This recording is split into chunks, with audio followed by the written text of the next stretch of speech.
The UN-backed peace plan for Syria could be in deadlock, just days ahead of a ceasefire deadline. The rebels have refused to give Damascus any guarantees that they will lay down their arms when the government troops pull back. Our Middle Eastern correspondent Paula Slier now has the latest, joining us live on the programme. Paula, with the clock ticking now until the end of the ceasefire deadline, the two sides don't look to have moved any closer to complying with the peace plan.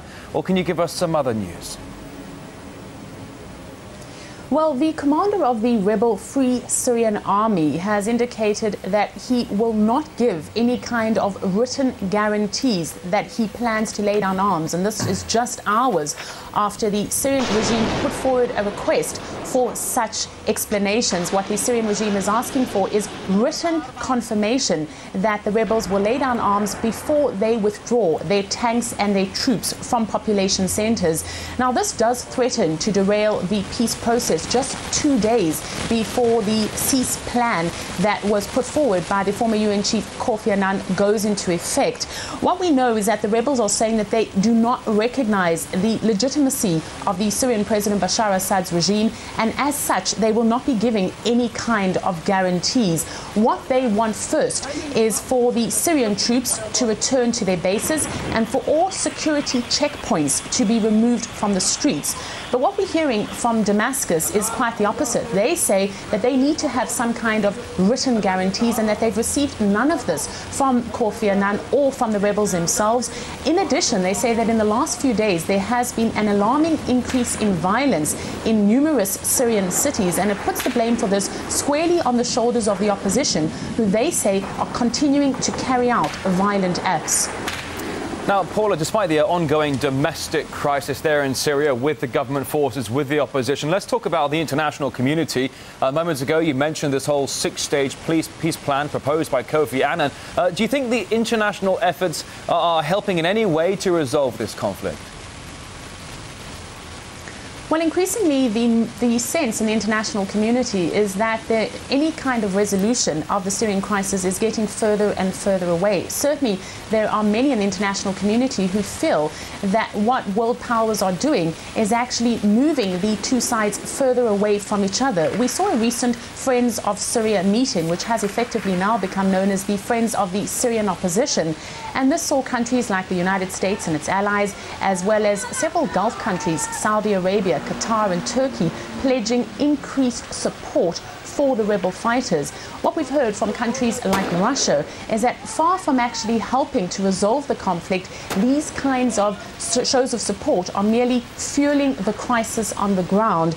We also know that the United Nations has threatened to take what it's calling further steps against Damascus if it does not withdraw its troops by next week's Tuesday deadline. Just a reminder that Kofi Annan's plan says that by Tuesday, all government troops must be out of population centers, and then by 6 a.m. Thursday, the opposition must have responded and ceased with their hostilities. But certainly, increasingly, the sense is that many in the international community, by lending their support to the opposition fighters, are actually doing little to help resolve the Syrian conflict.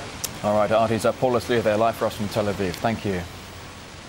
All right, well, for more on Syria, we can now talk to Dr Nidal Kabalan, a former Syrian ambassador to Turkey, joining us live from Damascus. Thank you for coming on RT today. You are there in Damascus with less than 48 hours left ahead of the ceasefire.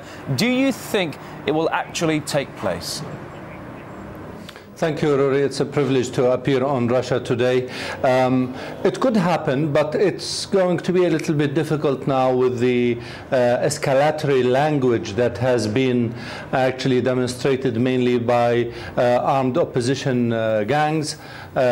Syria has learned a very hard lesson from the Arab League observers saga. If you remember, the opposition or the armed gangs have actually used the existence of Arab League observers on the ground, and they have multiplied, they fostered in Syrian cities and towns, and it has cost the Syrian army and security forces and innocent civilians hundreds of extra lives, or extra hundreds of innocent lives of Syrian population and army soldiers.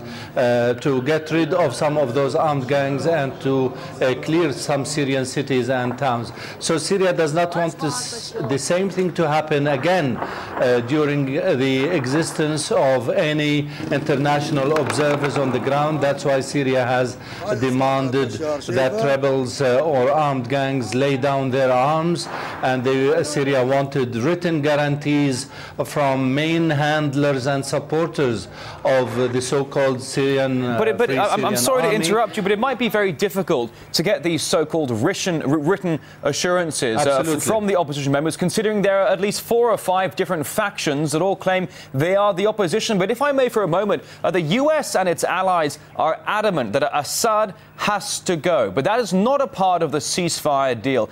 How do you see Syria's next chapter if all sides drop their arms?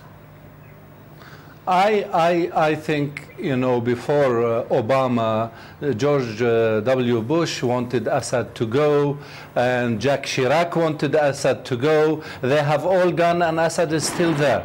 Assad is the choice of the Syrian people. In the most recent referendum, he got almost 60%, despite all the hard circumstances on the ground, of the votes of confidence of the Syrian people regarding the new constitution of the Syrian Arab Republic.